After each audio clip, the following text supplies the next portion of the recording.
Ay, Diyos ko kabiday. Grabe. Hindi ko na kaya mga kabiday. Kabubuhat. Sumakit na yung bewang ko. Kaya sabi ko, bumili na kayo ng diaper. Kasi ihi sila ng ihi mga kabiday. Walang problema naman sana kung ihi sila ng ihi, tayo sila ng tayo. Kaya lang ang problema mga kabiday, masakit ang pag umupo sila, masakit yung bewang nila, masakit ang lahat-lahat ng katawan nila manang biday, masakit. Kaya pag tinatayo ko, yakap, magkarapan kami, talagang yakap, talagang sa dibdib ko, tapos binababa ko na yung nila, yung pag uupo na sila ng CR nila. Kaya parang talagang ang laki talaga ng panibago ni nanay. Lahat masakit. Dati yung isang kamay lang, ngayon pati na yung kamay ng isa. Una masakit yung bewang, tsaka yung pitan nila masakit. Tapos pangalawa masakit na naman yung kamay, yung kanan. Tapos pangalawa yung kaliwa na naman, masakit na naman. Lahat-lahat sabay-sabay na masakit. Wala kabiday, talagang talagang kung gaano sila nahihirapan din ako. Sa nakikita ko, hindi na ako nakatulog kagabi dahil silang hindi sila talagang nakatulog. Pati ako, hindi rin ako nakatulog. Ay, Diyos ko mga kabiday, tulungan ako ng Panginoon. Ngayon, pinakain ko siya ng kahit paano may prutas naman sila, mga ubas. Pinakain ko siya. Tapos, pinakain ko muna ng hotdog, yung binigay ni sister. Pinakain ko muna ngayon kasi anong oras na ngayon is mga pinakain ko mga 10 past 10:30 ganun. Pinakain ko para sabi ko kainin niyo muna ito para iinom kayo ng gamot na para sa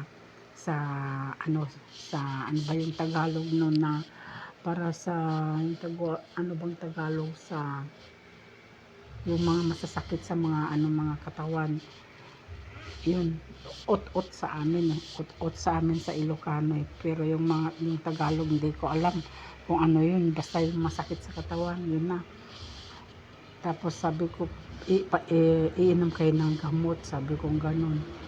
Tapos yun, pinakain ko ng prutas, saging at yung hotdog, yun ang pinakain ko. Tapos pakainin ko na lang siya ulit mamaya ng kanin kung gutom pa sila, ganun.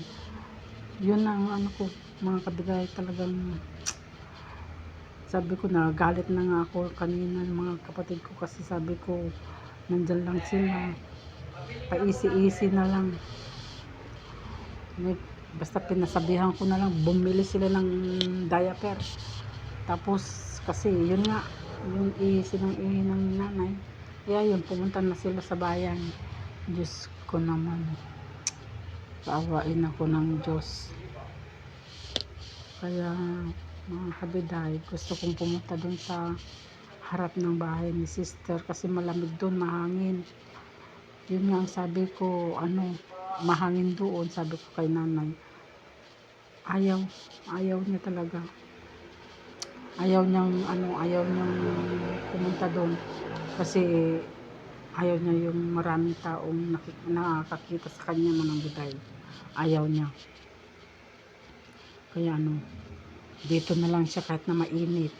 Linalagyan ko ng electric fan. Sabi niya patayin ko daw, pero sabi ko huwag patayin kasi mainit, sobrang init. Sabi ko gano'n, gusto niyo bang magkumbulsyon sa init? Sabi ko gano'n.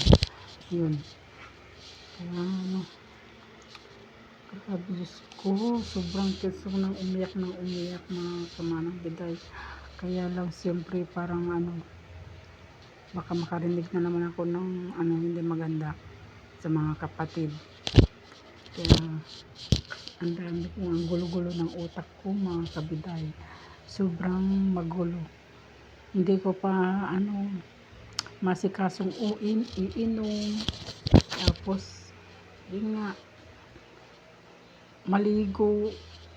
Parang talagang tinatamad na talaga ako sa mga pangyayari ngayon mga kabiday. Kaya,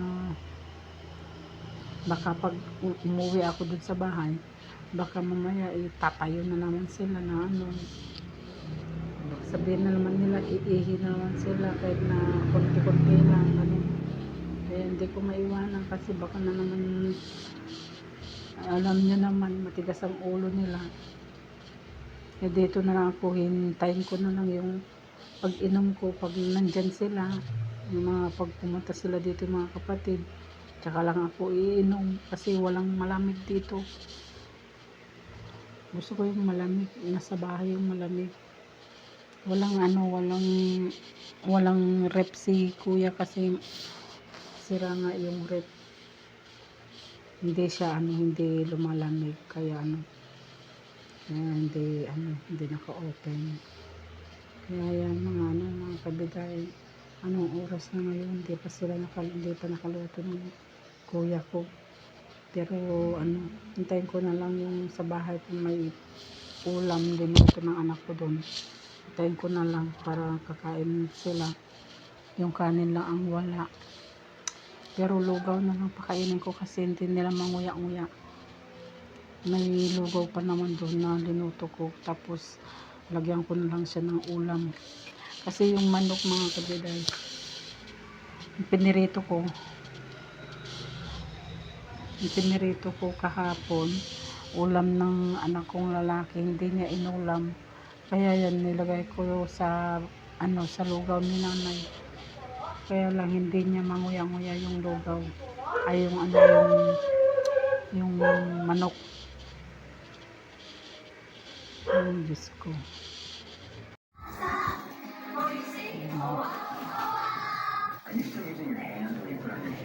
Hello mga kabiday. Nandito kami sa terrace. Super init. Yan. Dinala ko yung si Inang dyan. Merienda na siya. Kaninyatan, tinapay. Yan. Gusto niyang umihi mga kabiday. Sabi ko, umihi na lang dyan sa niya. Kasi naka-diaper, hindi niya alam. Parang ayaw niyang umihi. Gusto niya umihi pa dun sa toilet. Kaya sabi ko, umihi ka na. Subukan mo umihi. Hindi tatapos. Sabi ko ganun. Yan. Parang nag-alangan siya. Kanina ata tinapay yun.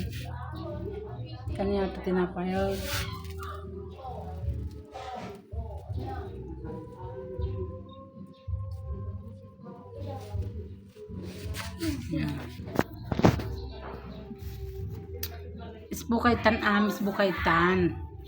Miss Bukaytan tutugawin. Gawan nyo nga hanggang nyo nga tip-tipulintis buyo. Alam nyo mga kabiday, may papakita ako sa inyo. Yan yung yung kinuhanan siya ng dugo yung anak ko. Tignan nyo yung mga kamay niya ng mga kabiday. Yan may sila, may pasa-pasa sila. Bakit kaya? May mga pasa-pasa sila. May mga pasa sila mga kabiday. Apa nga pasa-pasayo Inang. Iba na kasi yung nila. Tinuturuan ko si Inang na umihin na sa diaper. Ayaw niya, natakot siya. Pero pinagsabihan ko na siya, tinuruan ko na siya na yung diaper na ganito, diaper ng matanda. Kaya sabi ko umihin na lang dyan. Parang ayaw niya. Parang natatakot ata. Pero siguro maturuan, masanay din siya. Miss Bukayan? Misbo kayo ah. Misbo kayo lata. Madingag layos.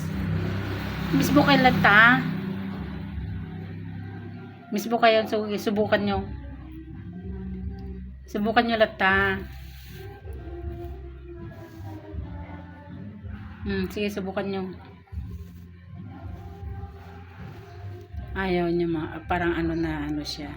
Pero masanay din sila na magamit yung diaper nila. Yan mga kabitay. Jet planes in the night sky with you. Ihin na kayo. Misbo kayo kano. Getting high in the sunrise with you. Getting through all the bad times with you. I wasn't missing a thing, now I do. And I wish that I could build a time machine. Cause time moves on, and now you're gone. Oh, if only I could build a time machine, I'd come and get you. I can't forget you. I miss you, I miss you, I miss you all the time. I wish that you were mine. I miss you, I miss. Tahimik na si Nanay doon. Yan, doon siya. Kanina pa na nakapunta doon. Diyan naman si sister gusto niya diyan daw sa upuan. Hindi na dito. Gusto niya doon sa sa sofa. Kaya kanina pa si Inang na pumunta doon sa kwarto niya. Napainom ko siya ng napainom na ng gamot, tapos yung yung binili ko kanina na Peros plus folic yun. Tapos daw mga kabiday, diba, kanina kinuhanan siya ng dugo ng anak ko, tapos pina-check up dun sa sa hospital. Ang result niya mga kapiday, at salamat at walang problema yung result, kundi okay lang naman daw. Pero ang problema lang mga kabiday, kulang sa dugo si nanay. Ang kailangan niya is ayun nga, yung Peros folic plus folic. Kaya yan, dali-dali akong bumili dun sa pumunta ng Mercury para ipinainom. Kaya inumpisan ko na pinainom kanina pa ng isa. Kaya bukas painumin ko na naman siya para madagdagan ang dugo nila. Kasi 2 araw siyang hindi nakakatulog ng gabi. Mga kabiday, 2 araw. Hindi siya pero noon laging antukin, kagigising lang mamaya antok na naman. Tapos pagkakain antok na naman. Pero itong 2 araw na to mga kabiday, hindi siya antukin, hindi siya natutulog. Nandyan lang sa kama na gising. Kaya kagabi hindi siya nakatulog. Sabi niya pagising ng gising, tawag siya ng tawag sa akin. Ihi daw siya. Mamaya ihi na naman daw. Kaya hindi siya nakakatulog mga kabiday. So sa awa ng Diyos yan, sarap ng tulog na nila. Para sana sila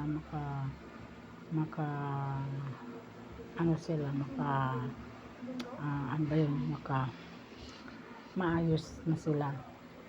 Pero tulad ng sabi ko noon mga kabiday, hindi natin alam kung anong mangyari, kasi nga yun nga, nagkagamot sila. Sana maka-recover sila. Yun nga lang, matanda na sila, 92. Kaya ano natin, alagaan na lang natin para makaano naman sila, makatagal naman sila dito sa sa mundo na to. So yun mga kabiday, na tapos na akong nagkape, yun, nagkape ako dun sa pagkatapos ko lang. Ayan. So ngayon nandito ako at matutulog na tayo mga kabiday. Ang init super. May electric fan dyan, tapos may electric fan sila sa taas. So maraming salamat mga kabiday. Good night.